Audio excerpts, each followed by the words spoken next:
여러분 안녕하세요. 귀로 듣는 자주인의 독서 교양 백권대학의 송세비입니다. 오늘 2021년 12월 5일. 정말 날이 너무 빨리 지나갑니다. 현재 시각은 최근의 시간보다는 평균 시간보다는 많이 빨리 앉았습니다. 저는 뭐든 내키는 대로 네, 오늘은 벌써 책이 읽고 싶어졌습니다. 4시 20분입니다. 제가 앉아있는 곳이 창가라 밖의 날씨가 훤히 보이는데 이 시간이다 보니까 날씨가 바로 보여요. 네, 날이 많이 흐리네요. 여러분이 계신 곳의 날씨는 어떠한지 모르겠습니다. 한 주간 잘 지내셨지요? 네. 저도 잘 지냈습니다. 네.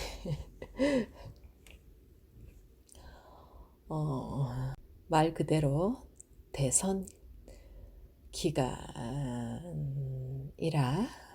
네. 세상에 말들이 너무 많이 넘쳐나서 저는 좀 어지러워요. 여러분은 어떠한지 모르겠습니다. 네. 그러면 오늘 7장으로 들어간 지 두 번째 시간 오늘의 분량의 글을 시작해 보도록 하겠습니다. 들어갈게요. 김갑수 역사 에세이 미래를 위한 과거. 진보란 무엇일까? 진보란 내가 역사를 좋게 만들 수 있다는 신념을 가지고 노력하는 것이 진보이다. 제7장 역사의 분기점에서 78. 삼김과 무관한 5.18 광주 민중항쟁으로 명명돼야. 강준만은 서울의 봄 때의 양김 분열은 김영삼보다는 김대중의 책임이 크다고 말한다. 김영삼은 위기임을 몰랐지만 김대중은 위기라는 것을 알았다는 점에서 그렇다는 것이다. 나는 살이 분명한 강준만이 어떻게 이런 억서를 펴는지 이해할 수가 없다. 나는 세 가지 이유로 강준만식의 주장에 반대한다. 우선 정치 지도자로서 위기를 몰랐다는 점으로 면죄부를 줄 수 있는 것은 아니다. 그렇다면 아는 것이 죄가 된다는 상대적 논리도 성립해야 하기 때문이다.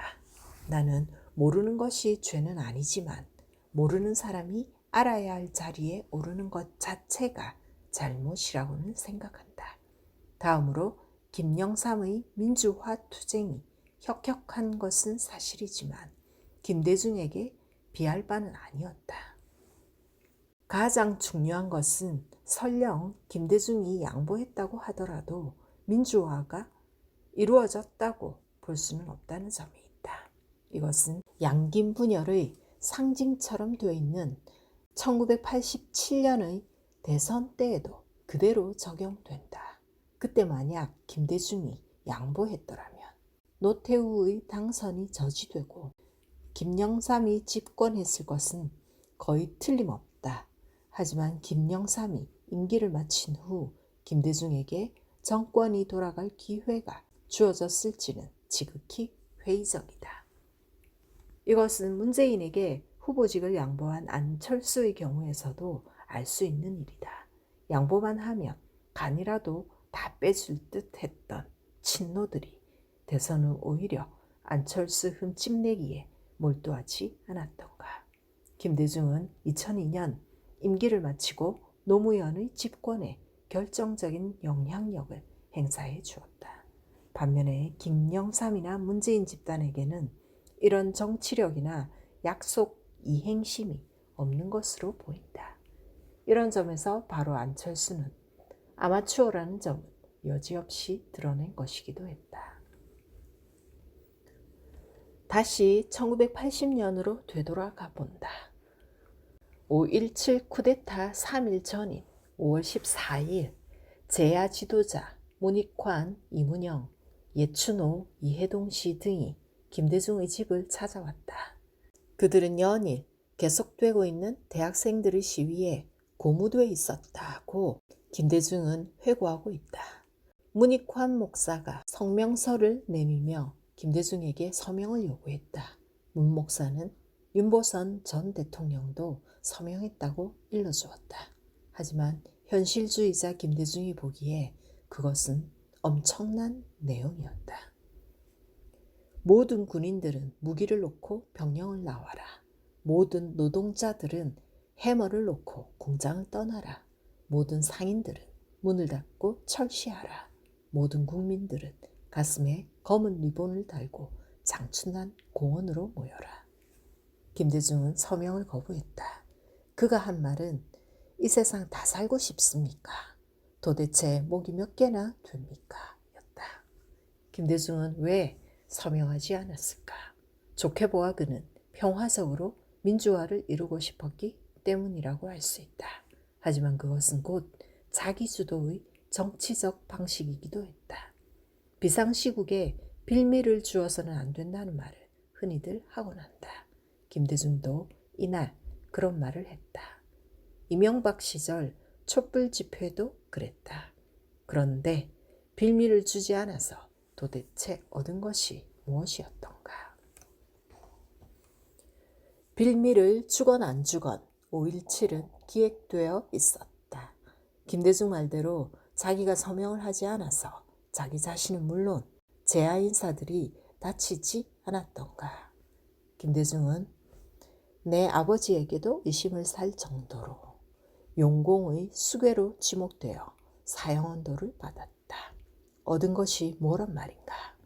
빌미를 주지 않으려 하니까 오히려 빌미를 조작하기 위해 공수부대를 투입시켜 광분하면서 유인 확산시킨 것이 5.18 광주항쟁 아니었던가?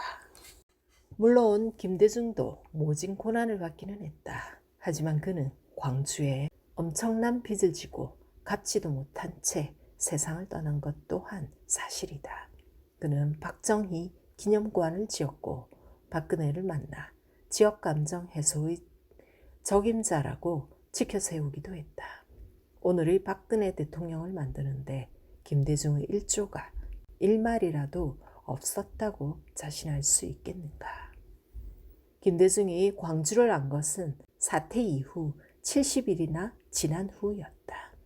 김영삼은 가택연금을 당했을 뿐이다. 김종필은 미국에 가서 보약과 골프로 세월을 보냈다. 바로 이 점에서 5.18의 주체는 단연 민중이 되는 것이다. 5.18을 민중항쟁으로 명명해야 할 이유는 당대의 정치 엘리트 삼김씨가 보인 다분히 정치적 처신만으로도 충분히 증명될 수 있는 일이다. 79. 지식인들이 광주를 외면하는 이유. 우리는 5.18을 알지 못한다. 그러면서도 좀 아는 체 하는 것은 무지하다는 말을 듣기 싫어서이다. 5.18에 공감하지 않으면서도 더러 공감하는 채 하는 것은 불의하다는 말을 듣기 싫기 때문이다. 하루하루 살아가기 바쁜 대중에게 하는 말이 아니다. 한국의 지식인들에게 하는 말이다. 제가 가서 공부한 나라의 민주주의는 입에 침이 마르도록 칭찬하면서 정작 이 나라의 5.18은 외면하는 지식인들. 그들에게 프랑스 혁명이나 명예혁명은 위대하지만 5.18이 전혀 위대하지 않은 것은 차라리 논리적이다. 독재에 반대하는 척하는 것으로 제가 민주주의자인 줄 아는 지식인들. 정치를 혐오한다고 말하지만 기실은 정치적인 지식인들. 이념을 배관시하는 것 같지만 자기도 모르게 이념에 종속되어 있는 지식인들. 그들의 뇌리에 광주는 남아있지 않다. 그들은 5.18을 연구하지 않는다.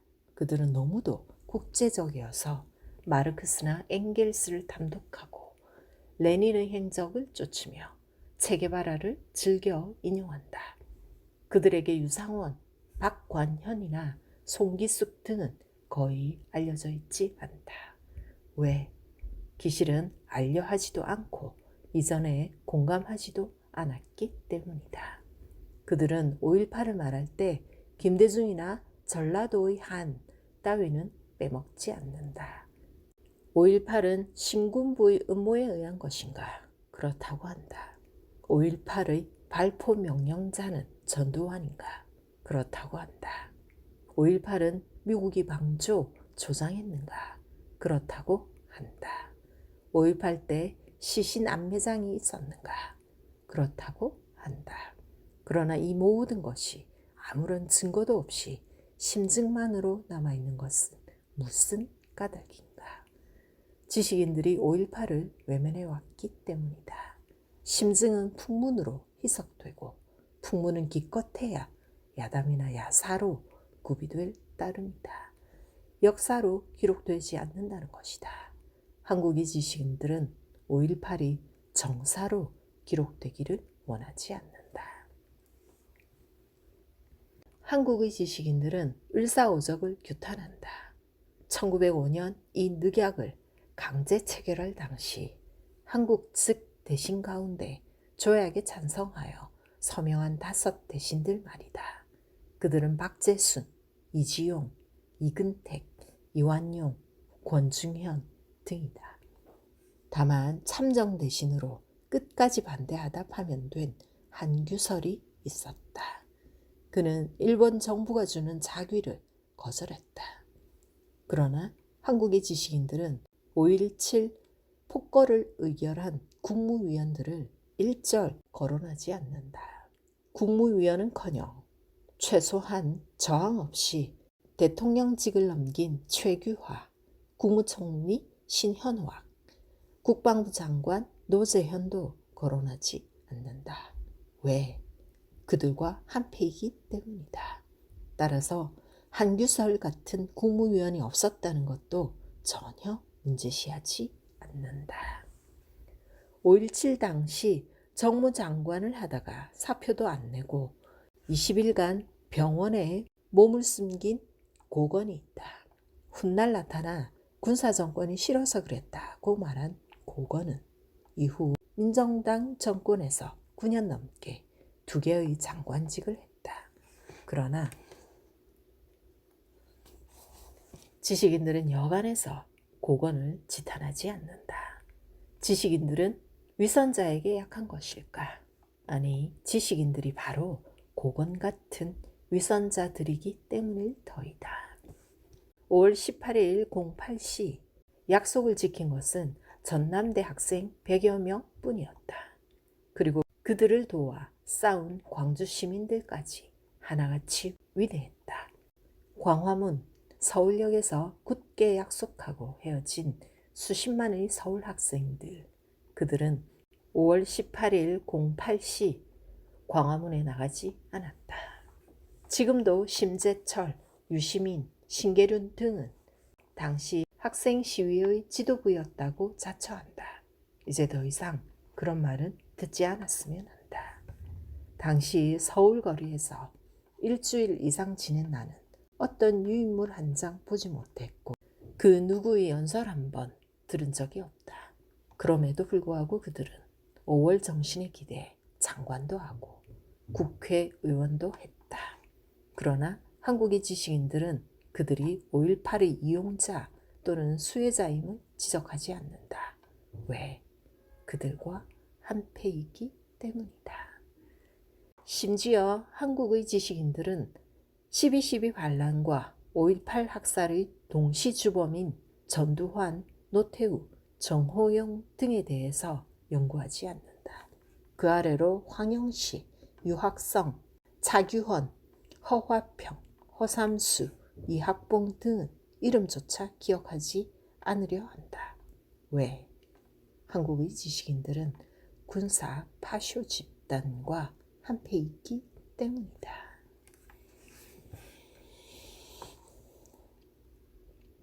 80. 그들을 악마로 만든 것은 무엇이었나? 우리가 전남대학교에 처음 진주했을 당시 대학 교정 곳곳에 쓰여 있는 대부분의 구호는 붉은 글씨였다. 그 내용은 김대중 석방하라, 전두환 물러가라, 농민 수탈 금지 등 필자를 비롯한 부대원들은 용공분자의 활동이라고 믿었다.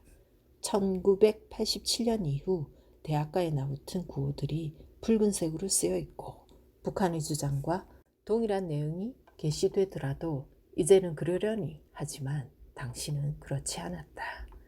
국가 안보를 최우선으로 내세웠던 정국이었던 만큼 대학가에 나붙은 붉은색 구호는 그만큼 우리들에게도 충격적이었다. 이것은 시위대가 책임져야 할 문제라고 생각한다.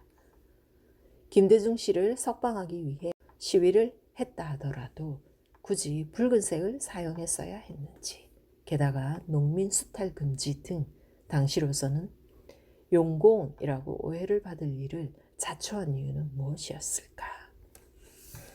이 글은 5.18 당시 특전사 3공수여단 12대대 소속 작전병이었던 김친현 씨가 남긴 수기의 일부이다. 그는 이 글을 나름 객관적으로 쓰기 위해 노력했다고 밝혔다. 하지만 우리는 이 글에서 그들을 살인마로 만든 것이 무엇이었는지를 아주 쉽게 찾을 수 있다. 보도에 따르면 지금까지 광주 트라우마로 자살한 인원이 40명을 넘는다고 한다.